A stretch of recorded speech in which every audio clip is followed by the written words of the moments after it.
What's up, guys? Welcome back to the On God's Time podcast. Today, usually we have a special guest, but today we have a very special guest. In fact, at this point in my life, the most special woman in my life, and her name is Kristi Wiles. Mama, are you excited to be on the podcast? Always. Always. Good. Well, Mom, tell us, give us a little update on what life has looked like in the past couple months since the summer. This summer, my husband Josh, got a new job in Rogers. Mm-hmm. So we, October 1st, I made the transition to Northwest Arkansas FCA. Mm-hmm. And it's been great. It's a lot of new. God definitely took me out of my comfort zone by us being called to Northwest Arkansas, but I'm very, very excited about what He has in store, and I think those moments are when we have to really lean on Him more than anything. Mm-hmm. There's been lots of times in my life, especially our lives, I guess, where I felt like I'm going to do one thing and then I end up going and doing another, so I've just had to learn to live on the fly, I guess. Yeah, that is one thing I have learned, is that even within ministry, within life, within whatever, if you are prepared and you're willing to go, I mean, He will send you. And but I think it's so important. I feel like that we have been obedient in this time in our life. Not only doing what's best for our family, but He has given us some of the desires of our hearts, even though it was not that we wanted to move. But it's pretty cool to watch how things play out and how He shows us each day while we're where we are. Yeah, and you've been on here before. You talked about I don't think you were actually I think you were in the process of getting on staff. I don't know if you'd officially done anything. I think I was you were in the process of fundraising when you came on last time. Mm-hmm.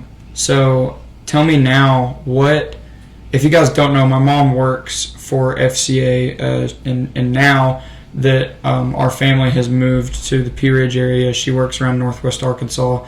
I work in Northeast Arkansas. That's just where I feel the Lord calling me at this point in this time of my life. And before you were on here, I guess it was 2 years ago, mm-hmm. and you didn't have experience in it just yet, you weren't in the field doing it. So now that you've been in the field for 2 years, I guess what would you say is your favorite part of being able to do sports ministry? I think my favorite part is getting to go into the different teams and the different huddles. Mm-hmm. If you don't know, a huddle is like a club. It's the club for the school, and some teams have team huddles. Schools have multi-sport huddles, but just seeing the difference in how the kids take charge in their community and helping equip them and make them realize that they can make a difference. Mm-hmm. And then also the relationships with coaches. I think my experience through the years of coaching and being a mom of athletes has made it's really fun to go see what's going on, but also be able to be there for those coaches, whether they need encouragement or just, sometimes it's just taking them a Sonic drink right in the middle of the day, or cooking brownies for, whatever it is. But just building those relationships and seeing how God is using different people in different areas and being able to support them. But also, I think, camp is big part of my heart. Right. And getting to do the mini camp as a staff person has been really, really cool, and getting to develop the relationships with the college huddle leaders and seeing them develop and then turn into watching them. A lot of you guys are graduated, or you're getting ready to graduate and finish school and going in the next part of your life. And it's very cool to see and to be with some of the females be part of that discipleship process is really cool. You talked about and touched on at the end the students and getting to watch them grow up, whether it's the high school kids or college kids. And when we were at Fields of Faith the other night, a girl, her name Her name is Darby Martin. Her mom is Casey Martin. I don't know if you remember or know her. I think I know. Yeah, that name. So Darby said something that made my heart so happy because it reminded me of the feeling I first had whenever I went to camp and got to know people who are my best friends now, like Spencer, Colby, Cade, like Jace, like all these people. She said, what has made this so much different, because she was a part of our leadership team about the 20-25 kids I got together for Fields of Faith. She said, what makes this so much different than anything I've ever been a part of is the fact that I meet people from other schools. I meet people who love Jesus and who are involved in sports, and like I finally don't feel alone. Like I don't feel alone, like I'm the only one trying to seek Jesus all the time. And like it makes me so happy that, you know, now moving forward, I feel like I get to help those kids continue to grow and continue to get more opportunities to do that, because that's something I feel like I lacked, at least like when I was going to camp when I was in high school. I would have that when I was at camp, but then I would go home, and whenever I was at home, I felt like I didn't have that as much. Like I had a tight-knit group of guys in my class, but I didn't have like a tight-knit group as far as like spiritually in the faith, like accountability, like really till I got out, until I got into college, and like being able to see those kids say, hey, I hunger for this, and now I have it, like it makes me so happy. That's awesome. Yeah, no, I think it's very, very easy to get on an island by yourself in ministry, just as a believer. If you do not allow other people in, and its community is very, very important. And that is one thing I love about FCA. I still have friends that I know. Good example, Sydney Hawkins, who's kind of taking the reins on things in Greenbrier. Her and, you know, Keenan and Kelly have kind of taken over a lot of the things that I was doing, that kind of gave me the peace to feel like God was releasing me to go do what He had for me to do somewhere else. And but Sydney's mom and I met at FCA camp when we were running cross country against each other. But her huddle sponsor from Heber Springs, Johnette Goldman, had a strong FCA huddle, brought girls and guys to mini camp. And then she and I developed a friendship and stayed friends for years. And that was back when, you know, you had to like write letters, phone calls. Phone calls cost money to make a long distance phone call. I don't know what that's like. But yeah, I know it's kind of definitely dating myself. But anyway, but Sydney, you know, has been such a light and getting involved with FCA and Greenbrier. So it was really cool to see that kind of full circle moment, and just like Will, with you working with us now and getting to see Parker is at camp now, and if you guys don't know, Parker is his little brother, and he's in 8th grade, and getting to see him go to camp for the first time a few years ago, and now he's at a point where we're going to hopefully develop a leadership team and get a huddle going at Pea Ridge, and he's going to get to be a part of that, and with his buddies, and just seeing the friendships that he has made. He played in a baseball tournament a couple of weeks ago, and they got second. They lost. You know, he doesn't like to lose, but he understands what the big picture is, and that his worth is not tied up in that. And as soon as the game was over, this guy from the other team is like rushing over to talk to him, and it was a kid from Van Buren in his huddle. And so cool. It was pretty cool to just see, like, they just want to see how each other's doing, tell each other good job, and they're brothers in Christ, and that's what's important. So that was cool to see that he's got that now, and it didn't take as long, you know, to kind of get there. If that makes sense. Yeah. I mean, some of my favorite moments have been seeing people like at sporting events that I went to FCA camp with, and that's crazy. I mean, you remember Kavion and I hated each other when we were in like 7th and 8th grade. Shout out to my boy. If Jesus, the guy that runs the pod for me, if he clips this, then I'll tag Kavion in it. Kavion and I hated each other, in 7th and 8th grade. Hate's a really strong word. As kids, we didn't like each other because we competed in everything. We played. Right. He was the running back in football for a win, and I was the running back in football for Batesville. Yes. He was the point guard in basketball. I was the point guard in basketball. Like, we were clashing all the time. And in 8th grade, we went to mini camp and we were in the same huddle. And then after that, like, I remember we ended up talking, and he looked at me and said, you know, I ain't gonna lie, bro, I really didn't like you, but I really like you now. And I was like, I ain't gonna lie, I didn't like you either. But you know what? Like, we're good. And then it's funny how God works that out. And then 3 years ago, long story short, we ended up rooming together for about 6 months when I went to Jonesboro for my semester. So, like, and he just asked me recently to be in his wedding. I mean, isn't that crazy? That's definitely just like the way God, you know, and that's what bothers me the most about everywhere I read in the scripture, I see where God hates divisiveness. He hates when his people are divided. Mm-hmm. There's a reason I think it's in Titus where he says, do not have any quarrelsome arguments. Do not, and Hebrews, since you are surrounded by such a great cloud of witnesses, like, basically be on your best behavior. And I mean, I can't stand whenever people are divisive for no reason, especially when they're both believers. Because when two people are not believers, you can't expect them to get along. You just can't. And, you know, there's no foundation for them to get along. But when two people say, I'm a believer in Christ and I'm a believer in Christ, you're allowed as the third party to come in and say, you're not representing Jesus well. We've got to get this solved, whatever this is. And if they don't want to do that, then they need to reevaluate exactly how much they're letting the Bible guide their life. Right.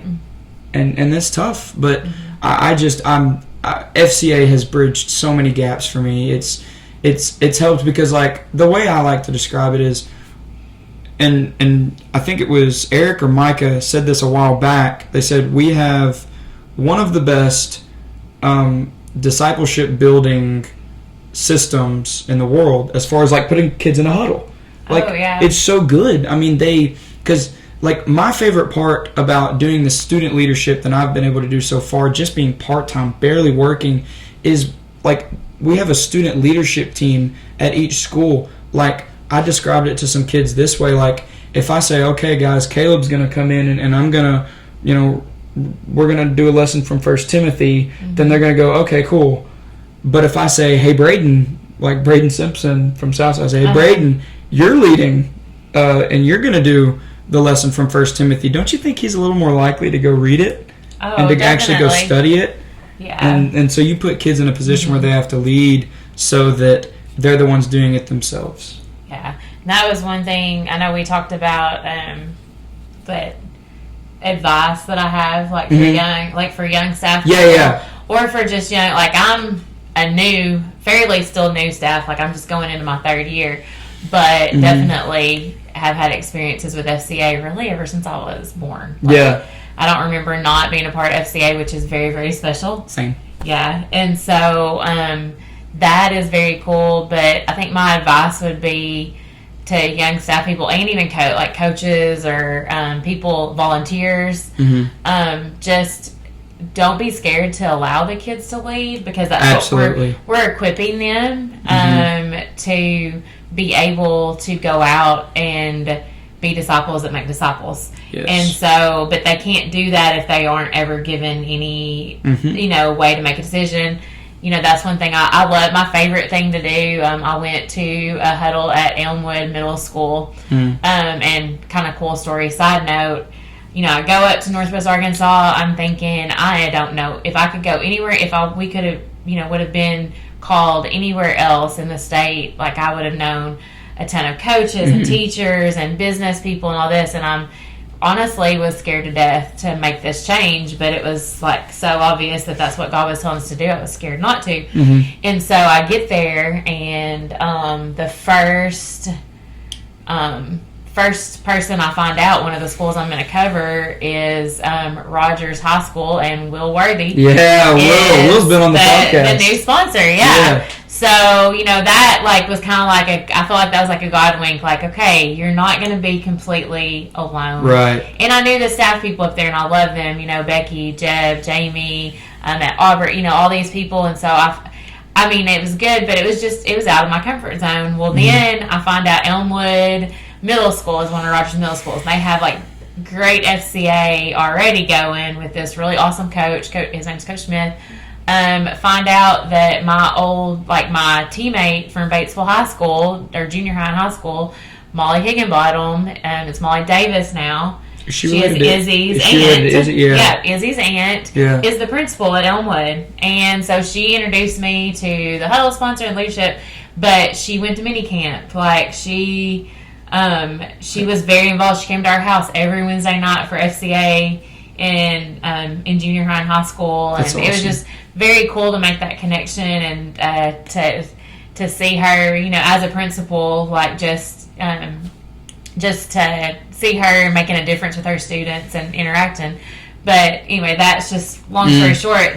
I went to their FCA leadership team meeting just to kind of be there, see if they need anything. And their coach was on his way because he was with another grade, like the class before they had something going on. And so I get there, and, like, they've all just gotten there, and they are, like, working. Like, they're like, right in the middle. Like, they're planning stuff. They're working together, all listening to each other. And it was so cool because it was like, I went and thought, well, there's some adults that could probably take note from that. For sure. I mean, because it's easy to kind of just come and hang out until the person in charge comes in. But they're in charge, and, like, they're taking leadership. I got to go to one of their meetings. Anyway, it was just very, very, very cool. Yeah. And then same thing with P Ridge softball team has been doing a huddle for years. And it was very, very cool to see Coach Reynolds has taken such a he's allowed them to have that time. They've got a leadership team for that huddle, and the girls do it. Like, he helps guide, and their assistant coach helps guide. But they've taken charge, and they do it, and it's pretty cool. They do it every week. So it's neat to see some of those things are, just going into, like, it's a blessing to me. Like, God's showing me that how much of a blessing it is to just be a part of it. Yeah, and that's the coolest part when you see kids doing the leading. Whenever you actually, like, because sometimes they need a little help getting started up, but in your case, if they're there and they're thriving and they're doing well, it's like you just get to kind of sit back and meet their needs. Like, that's and don't ever be scared. I think that would be my biggest advice. Don't ever be scared to learn from the people younger than you. But also very much listen to the wisdom of the people that have been there, done it, or older than you too. Yeah. Don't ever feel like you know everything, because we always have to grow. Absolutely. I think that's my biggest piece of advice. Well, I'm so glad you said that, and I love that you said that about them, because one thing I've noticed, some people would disagree with me, and I would say that respectfully, those people that disagree with me are probably the ones I'm kind of talking about. Like, there are a lot of coaches and a lot of teachers and a lot of people who talk down to kids, and they say, well, I'm the authority figure. You have to listen to me. But what I don't think they understand is that you will never have a kid who wants to listen to you if you don't meet them where they're at. And that's a big mistake that I think people make when it comes to sports ministry or youth ministry. It's like, I'm here for you. And Coach Miller, when I was a junior in high school, I remember I was so worried about missing track practice because I had AAU. And I'll never forget when I asked him, I was like, Coach, like, I have AAU practice. Like, do you need me to make up this running, or do you need me to? And he looked at me and said, let's sit down. Tell me the days you have AAU practice. If you can, maybe we'll have you do a mile. But I know you run a lot at AAU, and I know you do this and do that. We don't want to destroy you before a meet. We want to make sure you're prepped and you're well. Yeah, so he took that time to talk to you. Exactly, and he looked at me, and I'll never forget this. He said, I'm not here for me, I'm here for you. I'm here to make sure you have the most success possible and that you do the best of your abilities.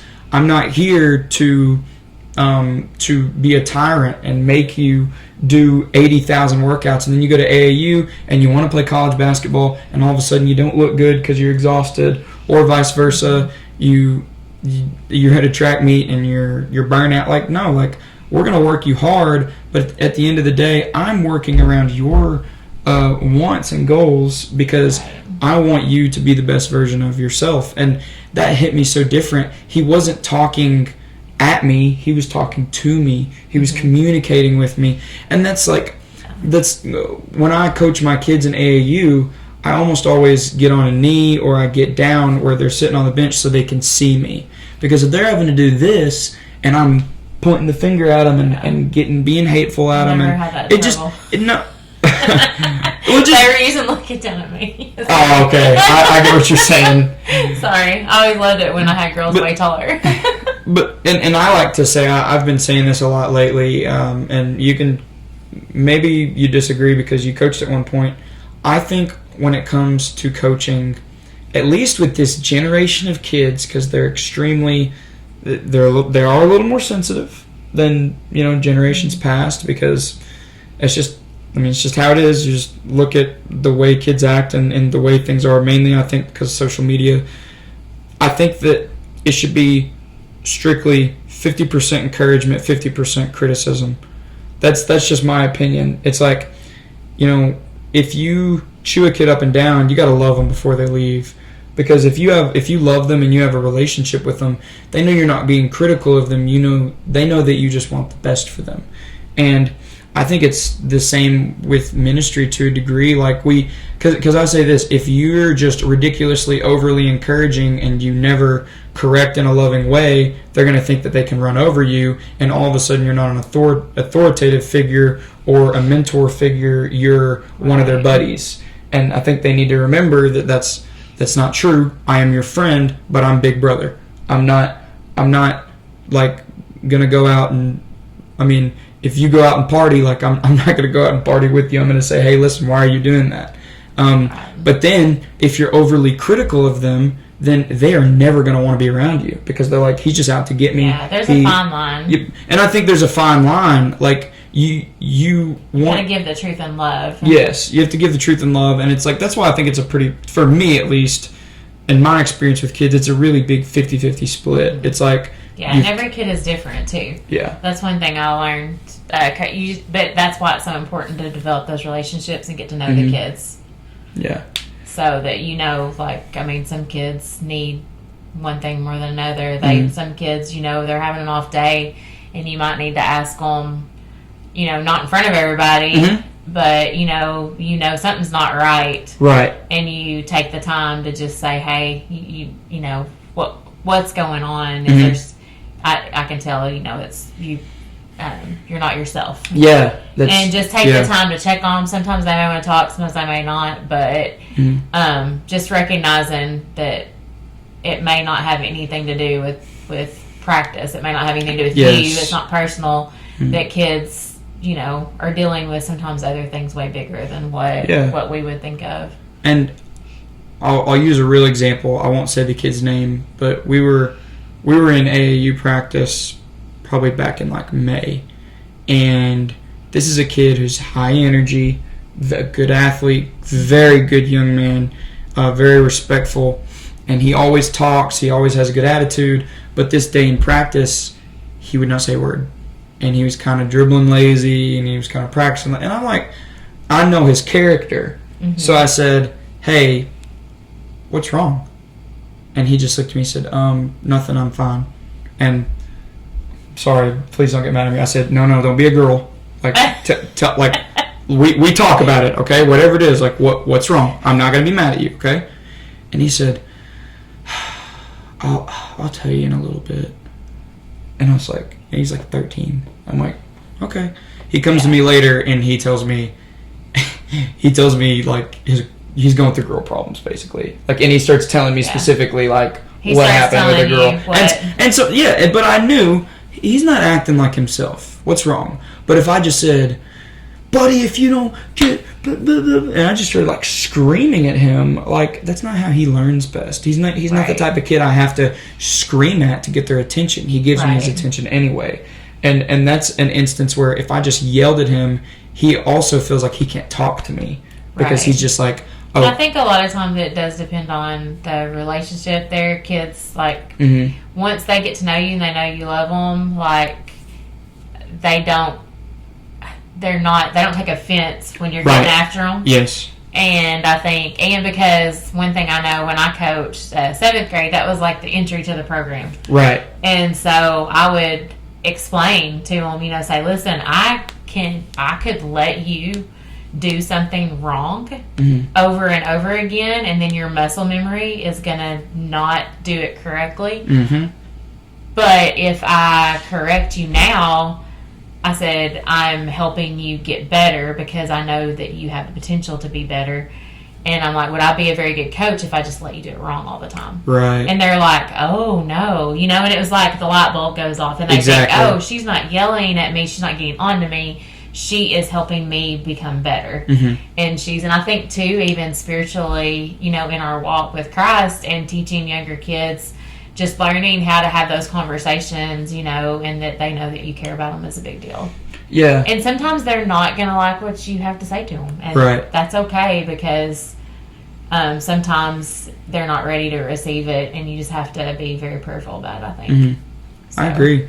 And it's very humbling, like, to get to have those conversations with them because I think it's a really, really big deal because I know when I was a kid, like, when I was going through certain things, it took a lot.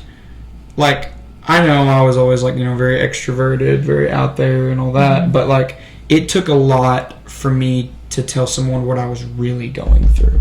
Like, what was actually, like, the addictions. Yeah, you tried to tell everybody you were good all the time. Right. You tried to take care of me instead of letting me know what was going on with you. Exactly, because I'm like, well, if I tell my mom, like, she's going to get worried, and then that's going to cause more stress, and which, to a degree, it's not, like, there's some things I should be able to tell, like, a mentor or big brother figure that I don't, like. But now you understand. Yeah. No, and I don't want to know everything. Yeah. No, some stuff. I don't want to know. Yeah. But what I'm very thankful for is that God has put men in your life to mentor you. Oh, yeah. And I think that's one thing I've prayed for years. Like, you've got family, you've got Josh, who I think has been wonderful. Josh is my husband, kind of stepdad. He's been absolutely wonderful. But there are things you're not going to tell your parents. When you've got your dad, there's things you're not going to tell me, or, there's, your Uncle JD's awesome, but there's things you're not going to tell family, but God has put other people, and I think that's so important, and that's what I know, they're girls that I mentor that are young, even young staff that I've done some mentoring stuff with or discipleship with, that, they know they can talk to me, but they might not call and tell mom. Right, yeah. And that's okay because I think I'm so thankful for Betty Gill Jones was like my second mom growing up. And I'm excited. They live in Northwest Arkansas. I'm going to get to catch up with her soon. But I probably, there are probably lots of things growing up that, I knew that if I really needed something, I could go to Betty Gill sometimes. Yeah. And that was a big deal, and she would steer me in the right direction. I might listen better than I would if I talked to my parents. So that's just part of being a teenager sometimes, or even young adult. Yeah, and I think that it's so important to have people like outside of your family to be able to talk to you. I mean, I was at the gym the other day. I love using stories when talking. We're good. Okay. I love using stories when talking about examples and like how to apply certain things because I think it makes it so much more real. Like to just see God in the midst of something. And I'm, again, not going to reveal this young man's name, but I was at the gym and I ran into his mom and she looked at me and she was like, because I hadn't seen them in a couple weeks, and then she said, oh my gosh, like, this is a God thing here. And I said, what do you mean? She said, he needs to talk to you. He needs you. And I said, that's a big deal. And I said, Okay, awesome. And so we did a little workout with a trainer, and then after that he went with me, and we talked for about 2 hours. Yeah. And it's like it's such a big deal to me. Like, I don't take it lightly that parents trust me to guide their kids, because I know you didn't let just anyone hang out with me. No. When I was, 13, 14. Yeah, you can't take it lightly, because it's a big deal as a mama to know that there's somebody there that, and there are people like that I could say, hey, I think that they need you right now. Yeah. And that's a big deal. Well, I remember one thing that kind of challenged me when I was in 7th or 8th grade, and Mr. Cox, I loved Mr. Cox. He was amazing. Yeah, he was really cool to work with. I think he believed in me in a lot of ways that, now I do. I mean, gosh, I've got all this equipment and do YouTube and stuff like that. Like, I never realized that learning from him in East was going to actually help me propel on to do things like this. Yeah, it's pretty cool when you think about it. But I remember him saying one time, he was talking about Zach Fredericks, and I never got to know Zach super well, but I always knew Zach was a really good kid. And he told me, Zach is respectful, he's this, he's that, and he said, as a parent, I trust Zach to, like, if I had to say, man, like, we don't have a ride, like, for our kids after, like, I trust Zach to pick up my kids and, like, to take care of them, basically.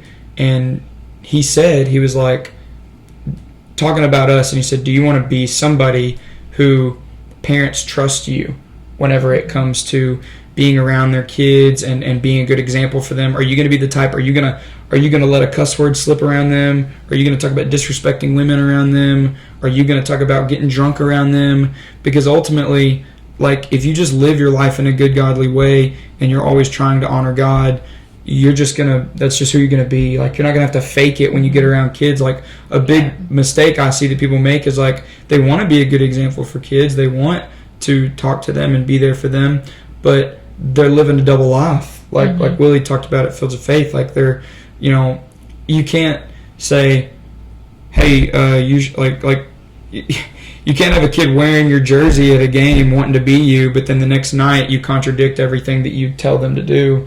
Like, and that was a thing for me. I knew that when I was in high school and even now in college, like, there's kids who watch me. So if I lash out, I mean, I got a game in 2 hours. I mean, if I lash out at a ref, if I punch someone, if I do something, like, the kids are going to see what I do. So I think it's always really important to be above reproach and everything. Yeah, it helps you for sure. Well, and you always had Parker watching.